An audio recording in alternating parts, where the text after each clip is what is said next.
Hello Leo, Sun Moon Rising and Venus Signs. Kamusta kayo? Sana ba'y nasa mabuti kayong kalagayan? Welcome back po sa Star Tarot. Kung bago kayo dito, welcome din kayo. Thank you sa inyong support. I truly appreciate it. God bless you all. Leo, pauna mensahe ninyo. Forgiveness. So, meron pagpapatawa dito, no? So, siguro merong hihingi sa inyo ng kapatawaran. Meron magsusorry sa inyo or baka kayo, no? Baka kayo naman yung hihingi ng sorry sa iba. What else? We have get more information. Ayan. So, siguro meron kayong gagawin. Meron kayong project or an endeavor na kailangan pa ninyong ipag-research, no? Kailangan pa ninyong mag-gather ng more information, facts, mga ganon, ano, na makakatulong sa inyong pagdedesisyon. Okay? We have yes, ayan, so negotiable yes ito, no? So, siguro ang iba sa inyo nagdadalawang isip pa, yung parang ganon. Possible din na meron kayong pagsasabihan ng yes. Maaring this is negotiations, transactions, business na usapan, regardless, no? Kung ano itong usapan na to, but definitely it's either ikaw yung magsasabi ng yes or baka yung kausap mo yung magsasabi sa iyo ng yes. Ask for help from others tapos get more information. So most likely Leo, kailangan mo ng support ng ibang tao.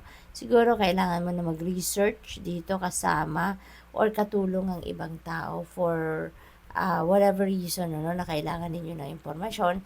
Siguro kailangan niyo dito ng ng tulong. Kaya you're being dito advised na reach out to people, no? Kung sino man yung napapagkatiwalaan ninyo, makipag-usap kayo, hingin ninyo ang support nito, hingin ninyo ng tulong. Kasi maaari din na sa kanya din manggagaling yung mga impormasyon na kakailanganin ninyo, di ba? We have big happy changes. Napakaganda, Leo. Maraming pagbabago ang magaganap at hindi lang basta yan na magbabago, kundi malalaki, big time, no? Na mga pagbabago ang paparating sa buhay ninyo. So, this is big, happy, no? Changes na paparating sa inyo, Leo. So, it could be in any area of life, no? Depende sa inyong sitwasyon. We have be assertive. Ayan. So, kung ano man ang binabalak ninyong gawin, kung ano man yung pinaplano ninyo, huwag kayong panghinaan ng loob. Just go for it. Be confident. Be assertive. Go with the flow. Ituloy nyo lang yan. Yung ganon.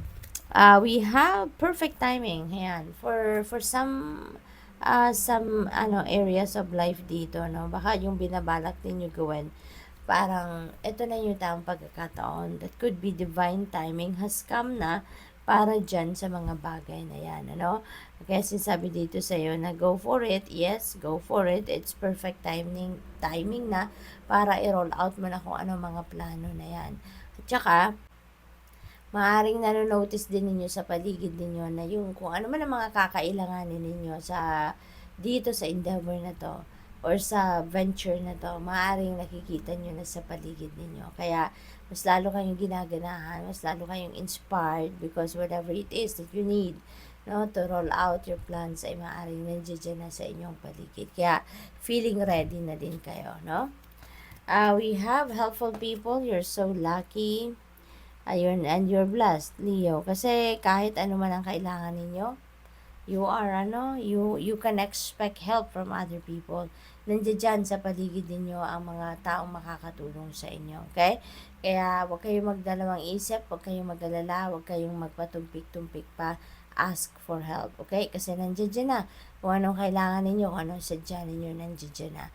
Kailangan nyo lang na mag-reach out to them. Kailangan nyo lang na makipag-usap so that maintindihan din nila kung ano nga ba ang inyong kailangan, no? So, good luck to that. We have romance. Ayan. So, maybe, mayroong mga pagbabago sa romantic side, no, ng buhay ninyo, Leo. Or maaari din, there is new union, no? Baka ito yung pagsisimula ninyo ng bagong relationship, romantic relationship ngayon. Baka meron kayong pagkakataon, ano, na bumuo ng bagong love connection sa ngayon. We have listened to your intuition. Divinely guided kayo, kaya napakahalaga na pakinggan ninyo ang inyong intuition because there are guidance na pinapadala sa inyo ang universe. No? So, mahalaga lang na gawin din ninyo yung part ninyo at tignan din ninyo kung ano yung mga dapat ninyong gawin or where are you heading. Yung ganun ba? What else? We have a no. Meron tayong yes kanina, tapos meron tayong no. So, maaaring sa ibang pagkakataon naman, meron kayong pagsasabihan ng no or baka kayo din na makaka-receive ng no answer, no? Or probably, this is for someone else, no? This is for someone else. Maybe meron kayong question sa Divine Universe at maaaring yung specific part na to ng reading is yours, no? At maaaring kasagutan dyan sa inyong mga tanong is no. So, good luck. Thank you for watching. Love and light. Namaste.